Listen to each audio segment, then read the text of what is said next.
నమస్తే, welcome to Telugu రాజ్యం. ప్రస్తుతం మనతో పాటు ఉన్నారు హైకోర్టు సీనియర్ అడ్వకేట్ లలితారెడ్డి గారు ఉన్నారు. లలితారెడ్డి గారు, కేసీఆర్ కాళేశ్వరం నోటీసులు నిజంగా అరెస్ట్ చేసే అవకాశం ఉందా, లేకపోతే ప్రశ్నలు గుప్పించి పంపించే అవకాశం ఉందా? అసలు ఏంటి, ఒక సీనియర్ అడ్వకేట్ గా ఏం చెప్తారండి? ఫస్ట్ ఆఫ్ ఆల్ అయితే నోటీస్ వచ్చింది. సో యూజువల్లీ కమిషన్ నుంచి నోటీస్ వచ్చినప్పుడు అపియర్ అయ్యి రిప్రజెంటేటివ్ అయినా అపియర్ అవ్వచ్చు. సో ఎక్స్ప్లెయిన్ చేయాలి. First we have to give reply కదా, అది మాత్రమే. ఈ అరెస్ట్లు ఇవన్నీ ఏంటంటే ఇవన్నీ అపోహలు మాత్రమే, అట్లాంటిది ఏమీ లేదు. బికాస్ దాంట్లో ఎలాంటి స్కామ్ జరగలేదు. అది చాలా ప్రతిష్టాత్మకమైన ప్రాజెక్ట్. సో అందులో ఏది ఉందో మొత్తము everything is on record, everything is perfect. So అలాంటిది ఏమీ జరగదు. తప్పకుండా కమిషన్ ఏదైతే ఉందో ప్రాపర్ రిపోర్టే ఇస్తుంది ఆ విషయం. ఎటువంటి ప్రశ్నలు లేవనెత్తే పరిస్థితి ఉంటే అవకాశం ఉందంటారు? అంటే కాళేశ్వరం ప్రాజెక్ట్ కి సంబంధించిందే ఏ ఇష్యూస్ ఉన్నాయో ఆ ఇష్యూస్ దానికి రిలేటెడ్ ఉంటుంది. ఇప్పుడు పర్టికులర్లీ కమిషన్ ఏంటంటే they have to do enquiry. So ఆ ఎంక్వైరీ ప్రకారము అంటే ఆ ప్రాజెక్ట్ కి సంబంధించిన ప్రతి ఒక్క పర్సన్ ని ఎంక్వైరీ చేస్తారు. ఫస్ట్ ఎంక్వైరీ చేశాక ఆ రిపోర్ట్ ఏమొస్తుందని దాని మీద బేస్ అయి ఉంటుంది. కాళేశ్వరం కమిషనా లేకపోతే కాంగ్రెస్ కమిషన్ నోటీసులు అంటే ఏం చెప్తారు? అఫ్ కోర్స్ కాంగ్రెస్ కమిషన్ నోటీసే కదా. Because from the day one ఒకటి ఏంటంటే కేసీఆర్ గారి ఆనవాళ్ళు లేకుండా చేస్తాను అని ఆయన చాలా ఇదిగా ఛాలెంజ్ చేశారు. సో ఆ ఛాలెంజ్ ప్రకారమే కావాలని ఏదో విధంగా ప్రతి ఇష్యూలో కూడా ఖచ్చితంగా కేసీఆర్ గారిని కేసులలో ఇరికించాలని, కేటీఆర్ గారిని కేసులలో ఇరికించాలని ఆ ప్రయత్నం అంతా అదే దిశలో నడుస్తుంది. రాష్ట్రం చేతికి వచ్చింది, రాష్ట్రాన్ని అభివృద్ధి చెందిద్దాము, ఆర్ మంచి ఇంకా స్కీమ్లు తీసుకొద్దాం, ఇంకా ప్రాజెక్టులు చేద్దాము, ఇచ్చిన ప్రామిసెస్ ని ఫుల్ఫిల్ చేయాలి అనే దిశగా వెళ్లకుండా కేసీఆర్ గారి ఆనవాళ్ళు లేకుండా చేస్తాను అని చెప్పారు ఖచ్చితంగా. సో అదే విధంగా ఇదంతా ఒక కుట్రలో భాగమే ఇది నడుస్తుంది. తెలంగాణ వ్యాప్తంగా తెలంగాణ రాష్ట్ర వేడుకలు నిర్వహిస్తున్న తరుణంలో అటు సీఎం ఇవాళ పరేడ్ గ్రౌండ్ సాక్షిగా తెలంగాణలో 1 కోటి మంది మహిళల్ని కోటీశ్వరుని బరాబర్ చేస్తా, అంబానీ అదానీలను పోటీ పడేటట్టు చేస్తా అన్నట్టు మాట్లాడుతున్నారు. ఇవన్నీ ఫాల్స్ ప్రామిసెస్, మనకు అన్ని తెలిసినాయి. ఇప్పుడు ఆల్మోస్ట్ చూస్తున్నాము 6 గ్యారంటీలు ఏమంటారు 1 month లోనే ఫుల్ఫిల్ చేస్తారు. తర్వాత 3 months అయింది. మొత్తం అంటే దేవతలు దేవుళ్ళు అందరి మీద కూడా ప్రమాణం చేసి చెప్పారు, రైతుల మీద ప్రమాణం చేసి చెప్పారు. ఎన్నో జరిగినాయి. ఇవన్నీ ఇప్పటి వరకు కూడా ఏది కూడా ఖచ్చితంగా వాళ్ళు ఫుల్ఫిల్ చేయలేదు. 1 కోటి మంది మహిళలని కోటీశ్వరులు చేయడం అనేది అసలు ఫస్ట్ ఆఫ్ ఆల్ ఏదైతే ఏమంటారు 2500 మహిళలకి ఎవ్రీ మంత్ ఇస్తా అన్నారు, పెన్షన్స్ పెంచుతా అన్నారు, అదైతే స్కూటీలు ఇస్తా అన్నారు, ల్యాప్టాప్లు ఇస్తా అన్నారు. Let them fulfil that, then we will. తులం బంగారం ఇప్పుడు పెళ్లికి అసలు తులం బంగారం ఎక్కడుంది? ఆ తులం బంగారం అయినా ఇచ్చి చూపించమని చెప్పాలి. ఇప్పుడు ఎంతమంది పెండింగ్ ఉన్నాయో అవన్నీ ముందు కంప్లీట్ చేస్తే వి విల్ థింక్ లైక్ అతన్ని నమ్మడానికి ఏదైనా ఆస్కారము. సో నమ్మే సమస్య లేదు. కావాలని ఒకదాని వెనుక ఒకటి అబద్ధపు ప్రచారాలు, అబద్ధపు ప్రామిస్లు జరుగుతున్నాయి. ఈ 11 ఏళ్లలో తెలంగాణలో ఏం మారింది, ఏం మార్పు రావాలి, ఏం కావాలి అంటే ఏం చెప్తారు? అంటే ఖచ్చితంగా మనము మన రాష్ట్రాన్ని సాధించుకున్న తర్వాత ఎవ్రీ డే మనం ప్రతిదీ డెవలప్మెంట్ ఇదిలోనే పోయాము. చాలా అభివృద్ధి చెందింది మన రాష్ట్రము. సో 10 సంవత్సరాలలో ఒక న్యూయార్క్ నగరాన్ని మించి మనకి ఏదైతే ఉందో అంత ప్రతిష్టాత్మకంగా తీసుకెళ్లారు కేసీఆర్ గారు ఆయన పాలనలో. సో అలాంటి అభివృద్ధి ఈ 15 నెలల్లో ఏమీ లేదు. ఒక్క ప్రాజెక్ట్, ఒక కొత్త స్కీమ్ ఏదైనా చేశారా? ఒక కొత్త ప్రాజెక్ట్ ఏదైనా మంచి కాళేశ్వరం లాంటి ప్రాజెక్ట్ ని సార్ 3 సంవత్సరాలలో కంప్లీట్ చేశారు. ఆయన అసలు ఇప్పటి వరకు ఒక ప్రతిపాదన లేదు. ఏ ప్రాజెక్టులు కూడా వాళ్ళు ఇంకా అసలు పునాది రాయి కూడా వేయలేదు, ఏం చేయట్లేదు. అలాంటిది ఇంకేమైనా చేయగలిగితే చేయాలి.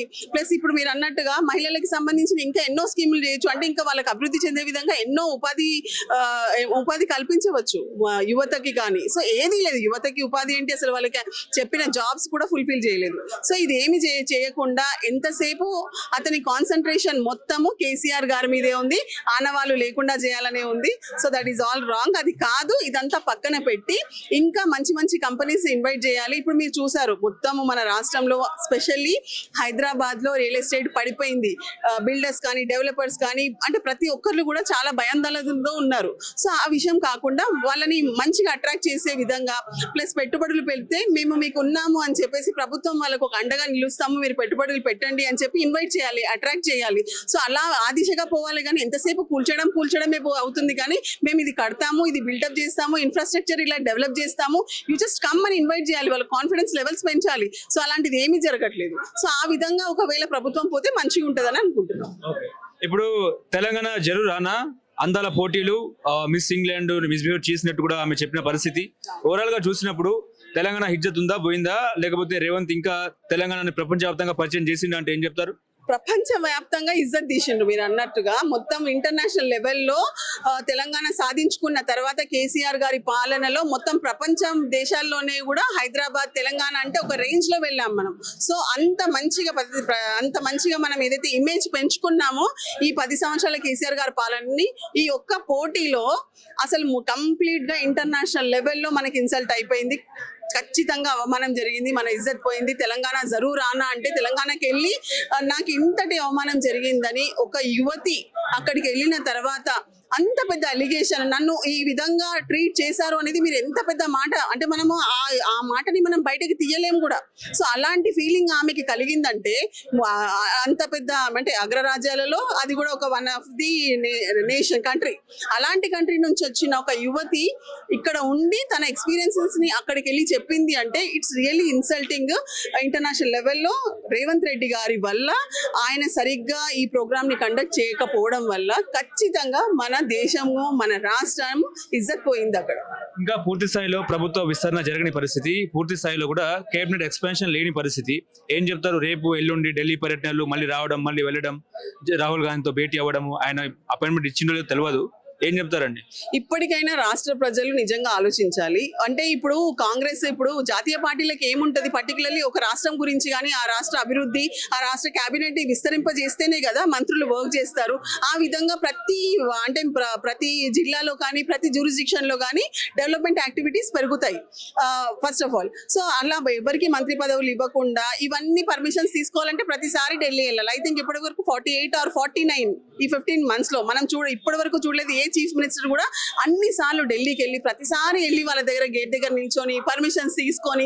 అంటే ఇది ఎందుకు, ఈ దుస్థితి ఎందుకు కలిగింది అంటే ఈ నేషనల్ పార్టీస్ మీద మన రాష్ట్ర ప్రజలు బిలీవ్ చేసి వాళ్ళకి ఏదైతే ఉందో ఒక అవకాశం ఇచ్చారో అది చాలా పెద్ద తప్పిదం. ఎప్పుడైతే మన పార్టీ, మనం ఇప్పుడు మన తెలంగాణ తెచ్చుకున్న ఉద్యమ పార్టీ మన పార్టీ, అదే తెలంగాణ బీఆర్ఎస్ పార్టీనే గెలిచి ఉంటే ఈ స్థితి మనకి వచ్చేది కాదు.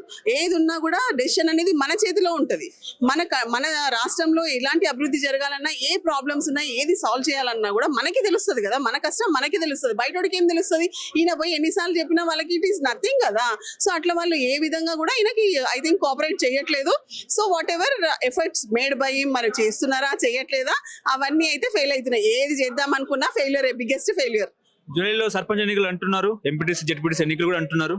ఏం ప్రజలు కసిగా ఉన్నారా? కేసీఆర్ గుర్తు మీద ఓటేద్దామని, కారు గుర్తు మీద ఓటేద్దాం? ఖచ్చితంగా కేసీఆర్ గారిని చాలా విజయవంతంగా గెలిపిస్తారు.